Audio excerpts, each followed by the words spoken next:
Vous suivez Yegle TV. Merci de nous accueillir chez vous et bienvenue à l'actualité nationale et internationale. Bonsoir. Avec la clé de répartition des services de l'État, c'est Mansour Faye qui se frotte les mains avec ce nouveau département qu'il occupe, à savoir le département du développement communautaire, de l'équité sociale et territoriale. Toutefois, au ministère de l'économie et des finances et du plan, on assiste à un éclatement du département en deux entités et l'ancien ministre de l'époque, Amadou Ba, migre aux affaires étrangères. Je vous propose de suivre ce récit.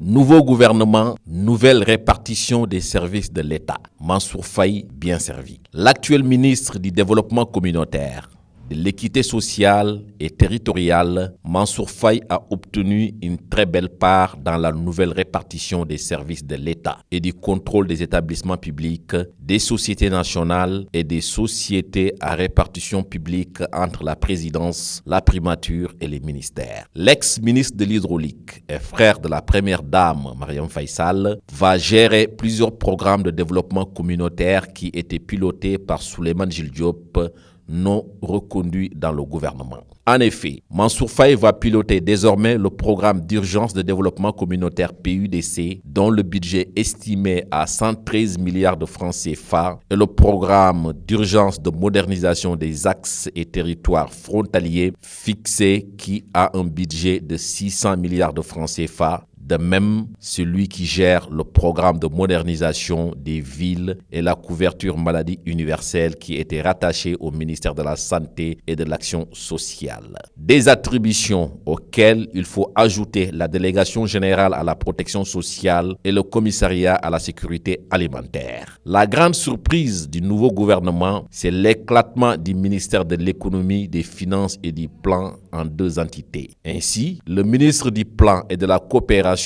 Amadou Hott devra gérer un département dépossédé des grands collecteurs de recettes que sont les douanes, les impôts et domaines, la comptabilité publique, le trésor et le budget, les services désormais aux mains d'Abdoulaye Daouda Diallo à la tête des finances et du budget. Enfin, Amadou Ba, qui a migré aux affaires étrangères, contrôle désormais la délégation générale au pèlerinage, le fonds d'appui à l'investissement des Sénégalais de l'extérieur FAISE, le bureau de coordination du contrôle permanent de l'organisation de la conférence islamique, entre autres OCI, l'agence de l'informatique de l'État intégrée désormais au ministère de l'économie numérique et des télécommunications après la suppression du département de la promotion des investissements. Toujours dans ce siège, la grande surprise du nouveau gouvernement installé par le président Macky Sall pour son second mandat demeure incontestablement l'éclatement du ministère de l'économie, des finances et du plan en deux entités.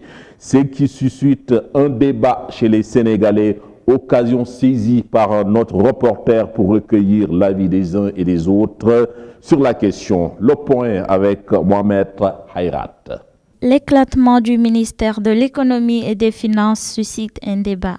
Pour Ndeye Ndak, l'éclatement du ministère de l'économie et des finances peut être bon d'un côté et mauvais d'un autre pour les Sénégalais. Ça peut être une bonne chose d'un côté, ça peut être une mauvaise de l'autre.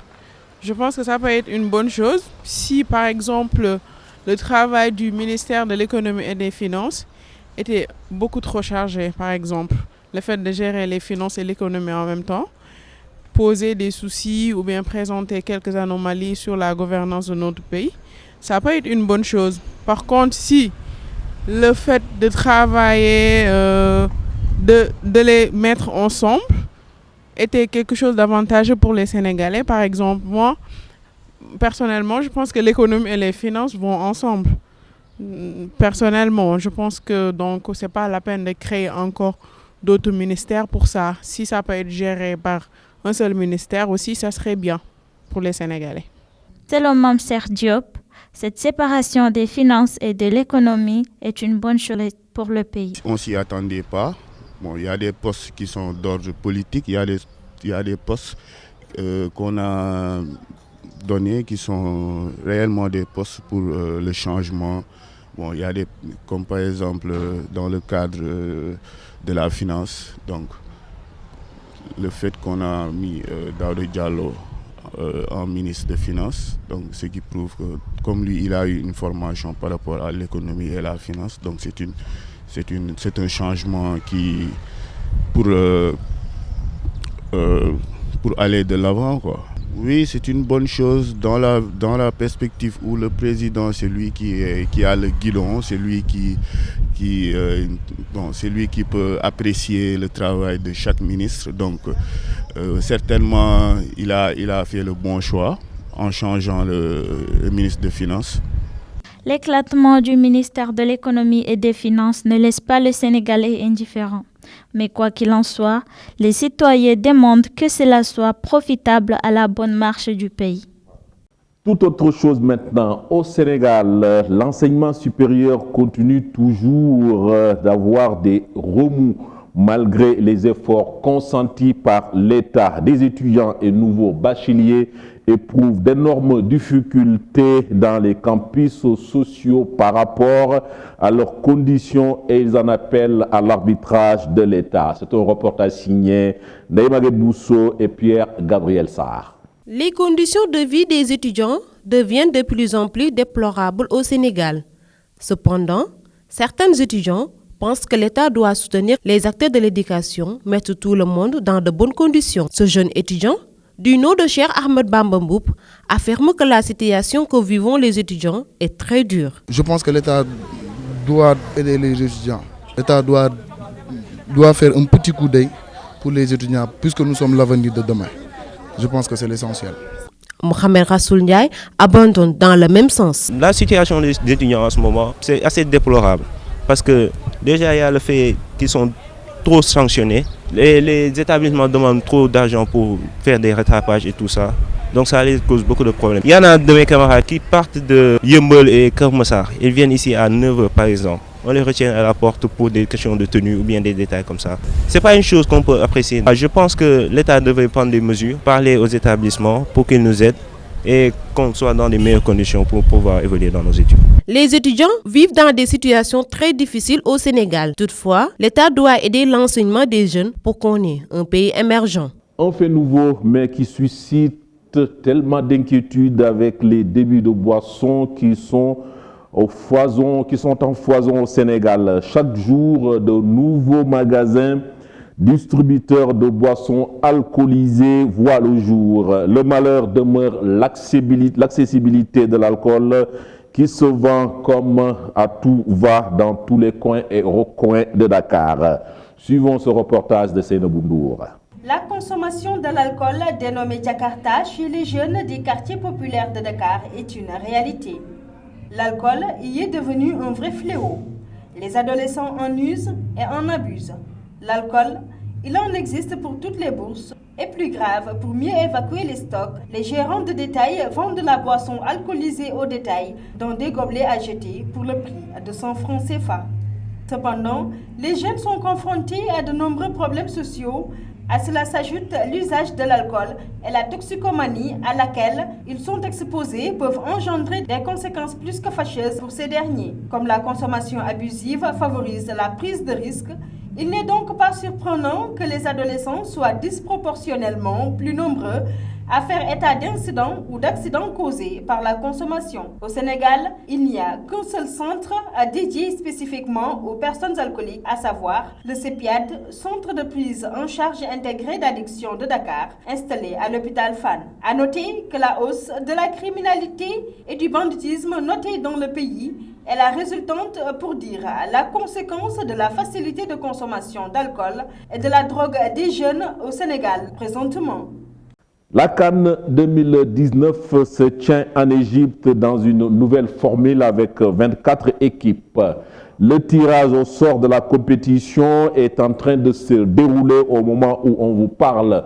On connaît déjà les équipes qualifiées pour cette 33e édition de la Coupe d'Afrique des Nations qui aura lieu du 12 juin au 19 juillet prochain. Des amateurs du football nous livrent leurs avis dans ce micro-trottoir réalisé par Aminata Ndao et Pierre-Gabriel Sarr. Le Sénégal fait partie des favoris, ça tout le monde le sait. Étant premier au classement de la CAF, Et nous ne pouvons rien faire. Ça, c'est honteux. Mais je pense que, Inch'Allah, cette année sera le meilleur avec une équipe nationale qui est un peu plus dynamique. Et je propose aussi que Damdoy ferait partie de cette équipe. Sadio Mané, c'est un grand joueur, c'est mon joueur, mais avec les buts qu'il marque à l'Europe, bon, mieux vaut qu'il montre sa puissance ici au Sénégal, en Afrique. On a des joueurs de qualité. La plupart des joueurs font partie des meilleurs clubs européens. Exemple comme Sadio Mané, les Mbaye Niang, les Ismaïla Sarr, les Diao Baldé. Mais ils ne se donnent pas à fond à l'équipe nationale. C'est pour cela que l'équipe nationale ne peut pas partir. Tu comprends?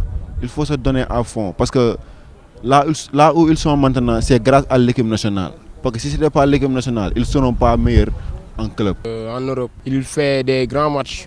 Mais ici, au Sénégal, n'importe quoi. À noter également, comme je l'ai dit donc dans cette édition, que le tirage au sort de la Coupe d'Afrique des Nations 2019 est en train de se dérouler présentement au Caire.